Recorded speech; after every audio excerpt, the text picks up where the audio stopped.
तालाब का जादू। एक गांव में श्यामा अपने परिवार के साथ रहा करती थी।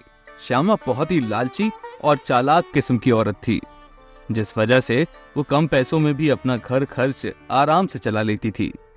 वैसे श्यामा ज्यादा अमीर नहीं थी, पर उसे अमीरों की तरह रहने का बड़ा ही शौक था। वो ज्यादातर पैसे अपने ही ऊपर खर्च किया करती थी। एक बार श्यामा का पति काम पर जा रहा था, तो श्यामा ने अपने पति राजेश से कहा, अजी सुनिए, मेरा कुछ सामान खत्म हो गया है, तो आते वक्त ले आइएगा। अरे मेरे पास अभी पैसे नहीं हैं, जब पैसे आ जाएंगे तो ले आऊंगा। मुझे कुछ नहीं पता, आपसे जब भी कुछ लाने के लिए कहती हूँ मना कर देते हो। पता है सबके पास कितना सारा सामान है। अगर मैं बिना तैयार होकर निकलूंगी तो आस पड़ोस की औरतें क्या समझेंगी और मुझे क्या कहेंगी। मुझे माफ करना श्यामा, अभी मेरी स्थिति बिल्कुल भी ठीक नहीं चल रही है। मेरी जेब बिल्कुल खाली है, मैं तुम्हारे लिए अभी सामान नहीं ला सकता।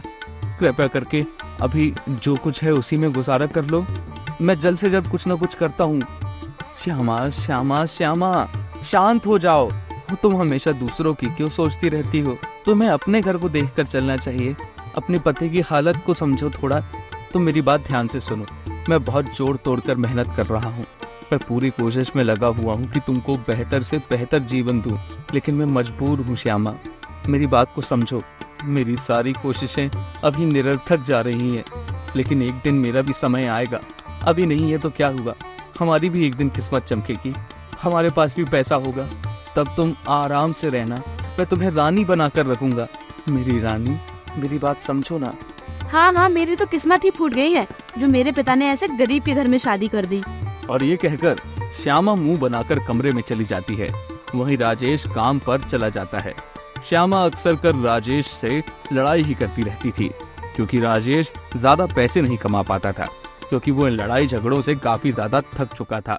आज राजेश तालाब में काम करने के लिए आया था, क्योंकि उसके मालिक ने उसे तालाब की सफाई करने के लिए भेजा था। चलो अच्छा हुआ, वैसे भी बहुत ज्यादा गर्मी है, तो तालाब की सफाई करके थोड़ी राहत भी मिल जाएगी। नहीं तो गर्मी में काम कर करके हालत खराब हो जाती है। पसीने से मन और शरीर दोनों तरबतर पागल हो जाते हैं। ऐसा लगता है कि अभी दम टूट जाएगा, लेकिन क्या करूं, कैसे समझाऊं श्यामा को? वो कब समझेगी मेरी बात? हे भगवान, तू ही उसे कुछ समझा, उसे अकल दे दे भगवान। और ये कहकर वो तालाब को साफ करने में लग जाता है। तभी वो देखता है कि तालाब ज्यादा गंदा नहीं था, इसी के साथ उसमें बहुत सारे कमल भी लगे हुए थे। ये देखकर राजेश कहता है, पता नहीं मेरे मालिक को क्या पड़ी है इसे साफ कराने की। तालाब तो अभी साफ ही है, बिना फालतू में कमल के फूल खराब हो जाएंगे। मैं ऐसा करता हूँ, सावधानी से साफ कर देता हूँ। अगर कुछ गड़बड़ हो गई, एक आध फूल मेरे हाथों से खराब हो गया, तो मालिक अलग मेरी पैंट बचा देंगे। और ये कहकर वो धीरे धीरे तालाब की गंदगी को साफ करने लगता है। थोड़ी देर काम करने के बाद राजेश थक जाता है, तो वो उसी तालाब के किनारे बैठकर आराम करने लगता है और अपनी पत्नी श्यामा के बारे में सोचने लगता है। मुझे दिन भर यहाँ धूप में मेहनत करनी पड़ती है, पर फिर भी मेरी पत्नी मुझे नहीं समझती। मेरी पत्नी कितनी लालची है, हमेशा अपने बारे में ही सोचती रहती है। ये नहीं देखती कि अगर हम गरीब हैं तो उस हिसाब से रहें, ज्यादा लालच ना करें, ज्यादा बड़ा बड़ा करने की ना सोचें। पर नहीं, वो हमेशा दूसरों की ही बराबरी करना चाहती है। और इसके बाद वो थोड़ी देर और आराम करता है और फिर से तालाब साफ करने में लग जाता है। तभी अचानक राजेश का पसीना तालाब में गिर जाता है और वो मोती में बदल जाता है। पर राजेश इस बात पर ध्यान ही नहीं देता।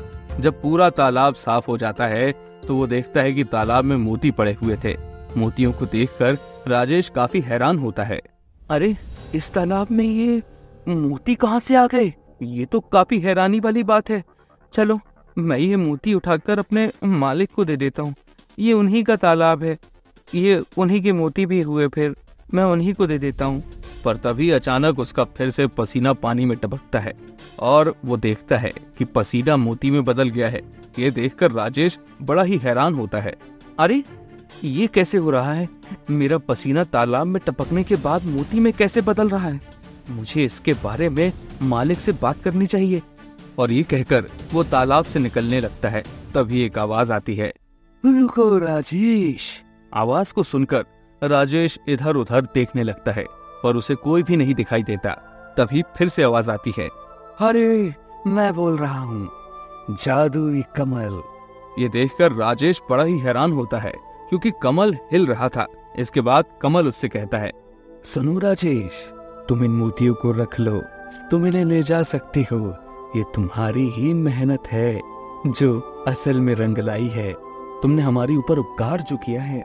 मैं कुछ समझा नहीं। मैंने तुम्हारे ऊपर क्या उपकार किया?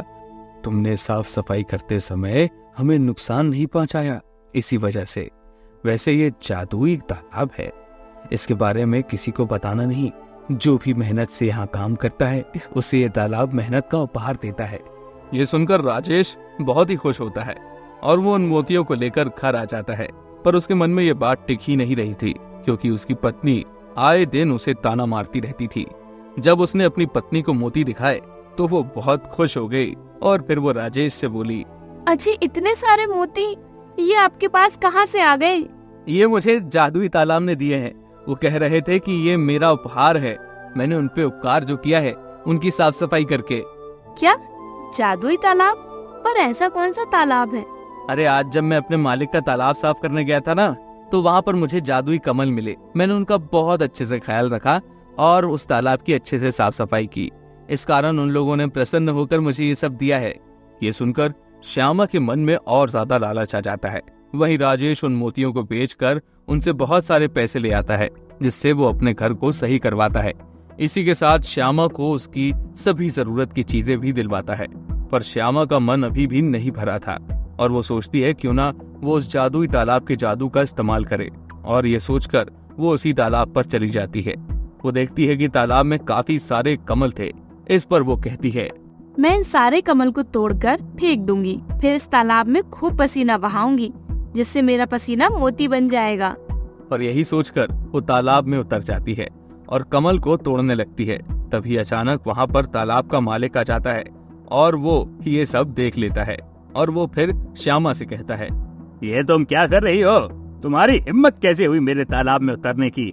इसकी सजा तुम्हें जरूर मिलेगी। अरे नहीं नहीं, आप मुझे गलत समझ रहे हैं। अरे मेरी बात तो सुनिए। मुझे कुछ नहीं सुनना, तुम अपने पति को बुलाओ जल्दी। तभी वहाँ पर राजेश भी आ जाता है और वो देखता है कि मालिक काफी ज्यादा गुस्से में है। इस पर मालिक उससे कहता है, तुम्हारी पत्नी ने मेरे कमलों को तोड़ा है, इसके बदले में तुम्हें 5,000 रुपए देने पड़ेंगे, वरना मैं तुम्हें काम से निकाल दूंगा। नहीं नहीं मालिक, आप गुस्सा मत होइए, मैं पैसे भर दूंगा। इसके बाद मालिक वहां से चला जाता है और राजेश श्यामा को खूब फटकार लगाता है। वहीं श्यामा को भी समझ आ जाता है कि लालच बुरी बला है, क्योंकि लालच के चक्कर में उसने अपना ही नुकसान करवा लिया था।